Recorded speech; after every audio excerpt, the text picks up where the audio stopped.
Mav's Coffee Clarity with Denise is brought to you in partnership with Drive Media and Consulting and their premier sponsors. Subscribe on your favorite streaming platforms and share. If you just found us, welcome.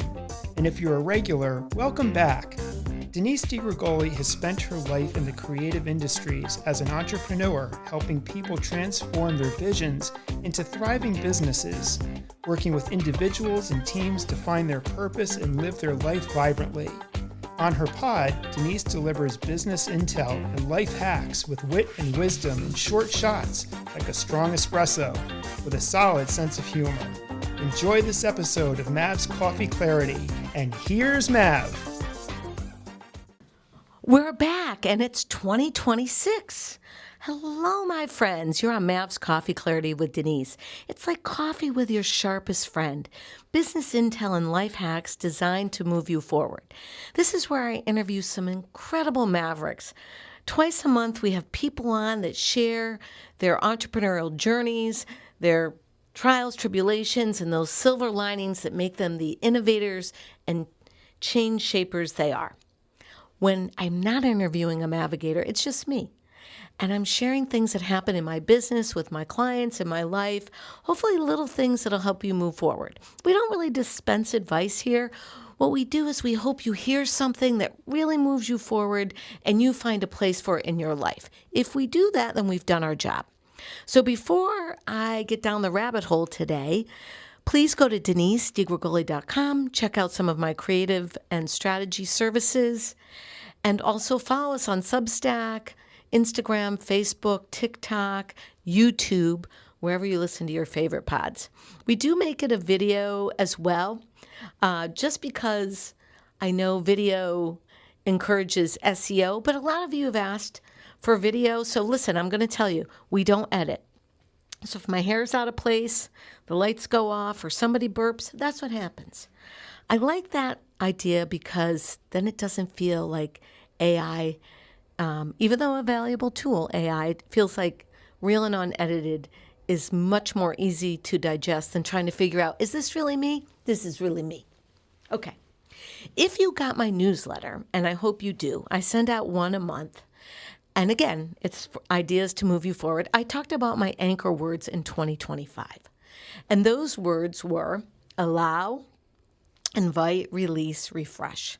And that really helped me anchor myself in tough conversations and to stay mindful of my goals, what I wanted to get done, and to be okay with things that didn't happen. Those were my anchor words. I encourage you to find your own anchor words for 2026. And to be honest, the few that I have so far, kind of working through them, is freedom to be creative and expressive and to do the work that I love without judging myself. Well, you need to do it better. You need to do it faster. Why aren't you here? Why aren't you there? When are you going to be over there? Also, I'm going to keep the word allow in so that I keep the judgment out.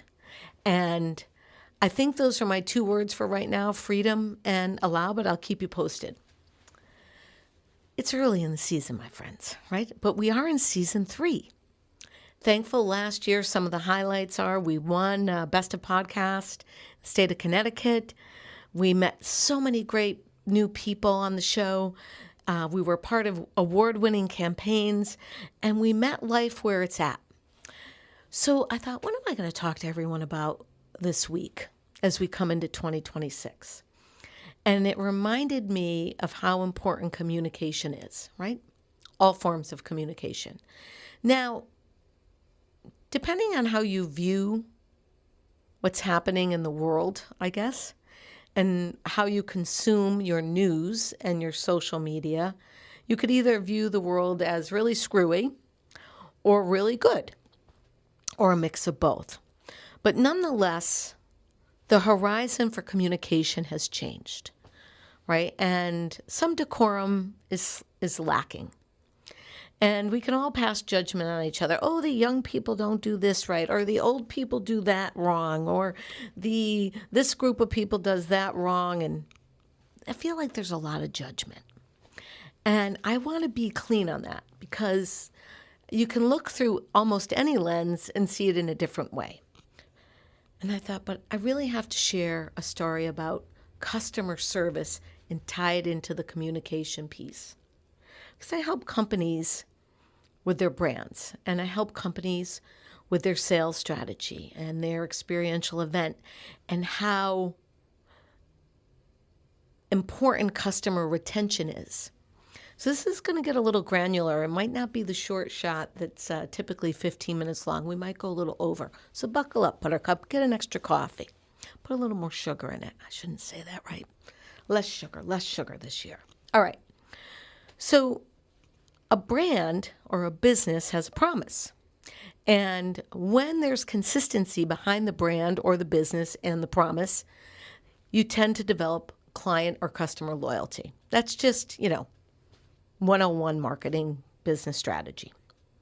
But how do we get people in our team to live and believe and feel good about the vision or that brand promise, that customer service, so that people, your customers, keep coming back? And it could be, I'm talking about anything from B2B work or high-end hospitality, or even, pedestrian hospitality that could be perceived at McDonald's. We all know that if a franchise will make things duplicatable and repeatable. So if you go to McDonald's, you're going to get the burger in the paper, in the bag with the fries. Regardless if you think it's healthy or not, that's not what I'm talking about. There is a consistency to it. The price is going to be the same. You kind of know what you're going to get. And I don't know if you remember this place, Moe's, right? You'd walk into Moe's, be like, welcome to Moe's. So there's always a little bit of something you recall from the brand that brings in that consistency. At the higher end, luxury things, maybe at the Ritz, the way they turn down your bed or the way they serve the coffee. If you're at the ice skating rink, maybe they handle your skates in a certain way. There's some consistency. And when you're dealing with your account executives on the inside of your agency, their response time, how they handle your questions, how they follow up to your emails, how they deliver on the end product, makes that consistency, predictability, and why you come back. So my first go around with this communication, I'm going to share a story when I was 16. And I am going to tie it back to a customer service faux pas that Troy and I experienced on New Year's Eve of this year. So I was 16. I was pumping gas with my grandmother in her business. My grandfather had passed away. She was running it with my uncles, and she maintained the office and dealing with the clients and their bookkeeping and pumping the gas. And I learned to pump gas right alongside. It was so much fun. In the heart of the Berkshires, a cultural mecca, tiny little town, we're pumping the gas. And in those days, you had to run the credit card on the old-fashioned machine. So for those of you that are new, welcome to Mavs Coffee Clarity with Denise. And for those of you who are regulars, welcome back. We're unedited, and we go all over the board to kind of prove our point or share our point. So I'm pumping gas on one side, my grandmother's pumping gas on the other side. We both go into the office to run the credit card on the old crazy machine. You had to put the card down, put this triplicate paper, carbon copy paper on a metal slider, slide the credit card. So you got the number imprinted, and then you would go back out and have the customer sign that they were approving. Can you believe this? Here we are today with tap the wallet. Some magical thing happens in the ethers. All right, so we're signing. And but before you got the customer to sign, you had to walk to the back of the car and write down the license plate number. So I'm lickety-split, write the license plate number down. My grandmother goes out. She walks to the back of the car. And the customer didn't realize what my grandmother was doing. Maybe she thought my grandmother was old. Maybe she thought my grandmother had a dementia moment. I don't know. But she backed up to meet my grandmother while my grandmother was trying to get her license plate. And she effectively knocked my grandmother over. Well, at 16, I thought she ran my grandmother over. So I was like, my grandmother was just run over. So I go to the client's side. I go, do you realize you've just run my grandmother over? And my grandmother was dusting herself off. And she very graciously gave the lady her credit card for signature, still kind of dusting herself off. The lady was, probably verklempt because I acted so abruptly. My grandma said, "Get in the office." Kind of like that. So I went in. I was like, why am I in trouble? She just almost killed you. Anyways, so I get in and she's like, those are our customers. And that is how we make our living. And she didn't kill me. I'm fine. But you never speak to a customer like that. And I was like, okay, see? Now, my grandmother, of course, did it gracefully, but in my grandmother's fashion, she was kind of stern. Fast forward to New Year's Eve. Troy, my husband, and I are skiing at a local resort, and we're not going to name any names because we protect all brands and all good intents, and yet we were skiing, and we wanted to go in and enjoy the restaurant. Now, the cool thing about this place was it had a new restaurant management team for the past 2 years since the resort had been renovated and taken over by new ownership. The food's spectacular, old-fashioned handmade potato chips and homemade soups. And so this was the first time we were there. We had an expectation of the brand, of the new brand. We had, enjoyed it for the past couple of years. We had bought friends. We're season pass holders. It's New Year's Eve. Everybody's happy. Everybody's safe. We're going to sit down and have some soup and those old-fashioned potato chips, only to learn that they don't make them anymore. And yet, the more important piece of this story was a young lady met us at the reception desk and really was probably tired, edgy, let us know it was a 15-minute wait and we'd be lucky to get service and there was a waiting list. And I didn't really understand. She never really offered to put our name on the list. So anyways, we said, can we sit over there at the bar and we'll just wait for something to open up? Now, the irony of this was the mountain was slow that day and there were tables opened and they weren't really effectively bussing the tables fast. So it didn't seem they were understaffed, but again, my expectancy was different because last year and the year before we had great experiences. And what I noticed was, for whatever reason, she started sitting people around us and giving them menus. So it didn't feel like fair service. And when I asked her, is everything okay? Is there a list I missed? What can we do to get a menu? She launched into a tirade. And for everybody listening, I'm sure if the tirade happened to you, you would be like, what the F? So on Mavs Coffee Clarity, we always say in our work, we role model the behavior we seek. And instead of losing my marbles, I said, is everything okay? I'm just checking in. And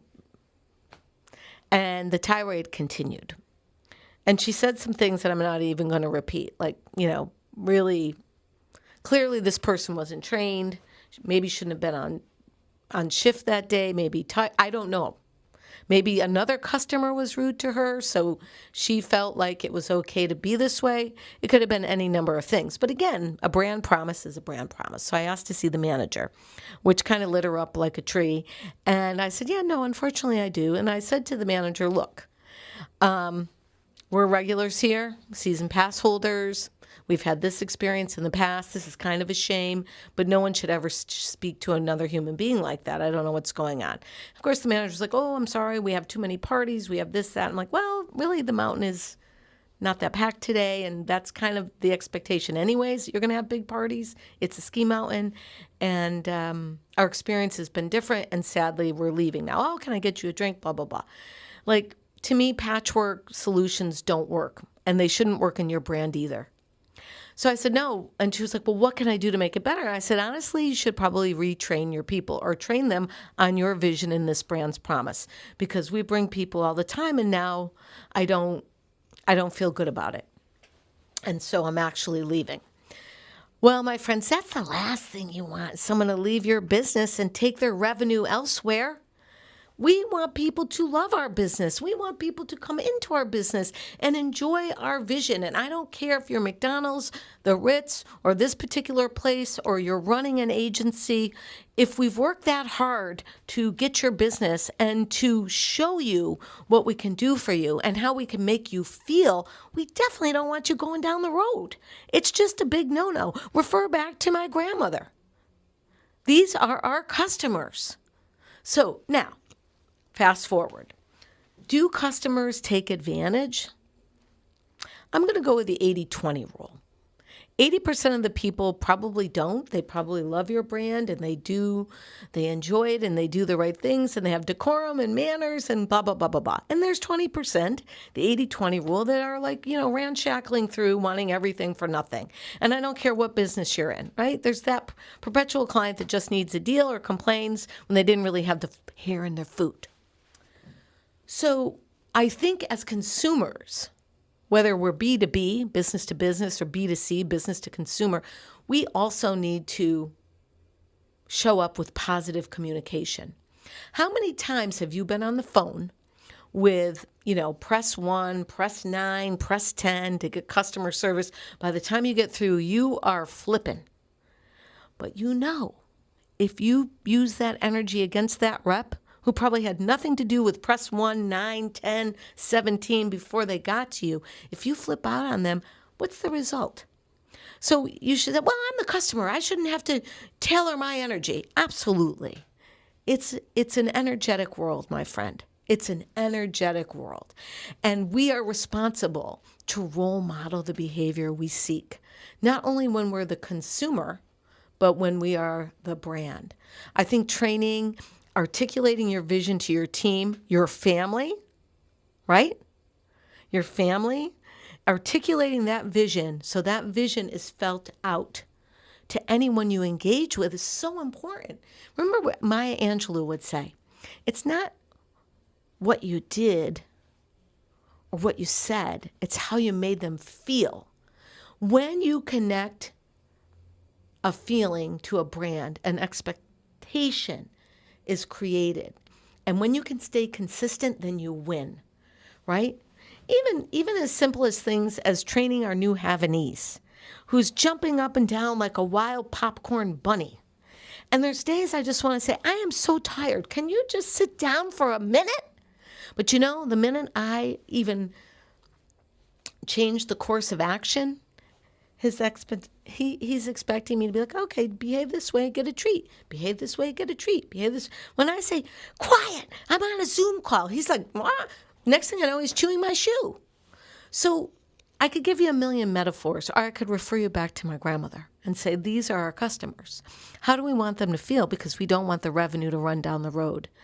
And if you get that too much, you definitely need some training, or you need to really redefine your customer, right? Now, that was one of the things when I started working with Troy early on, and he had a very distinct business in the art world. There are customers, there are, how did my grandmother say it? There's covers for every pots, and there's rumps for every seats. So maybe you've got to redefine your offering and or your customer, but you definitely need to make sure when you're communicating out to the customers that are already there, that they know how you feel about them and that the consistency of the experience will be there to support that brand. In the same way, when you show up and you've had a rough day and you want to be like, hey, just serve me the blah, blah, blah, blah, blah, and you want to give a bad attitude, well, then, you're participating in that circle of energy. And I would say you might not get the results you want. So Mavs Coffee Clarity, we seek to help you move forward and share stories that we find humorous, right? Humor and levity kind of makes a rough situation a little bit better, opens the pathways so we can think about it a little bit differently. And we learn by helping others, right? It's kind of like sharing our ideas and hearing your feedback, and if it works or not, is really valuable to how we're going to move forward in 2026 and how we've conducted the past 2 years here. I'm so thankful for your time. I know you could spend your time somewhere else. I'm so thankful you spend it here with me. So drop me a comment, drop me an email, Follow me online and let me know what you think. Peace out, my friends. It's going to be a fabulous new year. Why? Because you're in it and you're in charge of your anchor words and your energy. I appreciate you, and I'm going to see you on the pod and around the neighborhood. Thanks.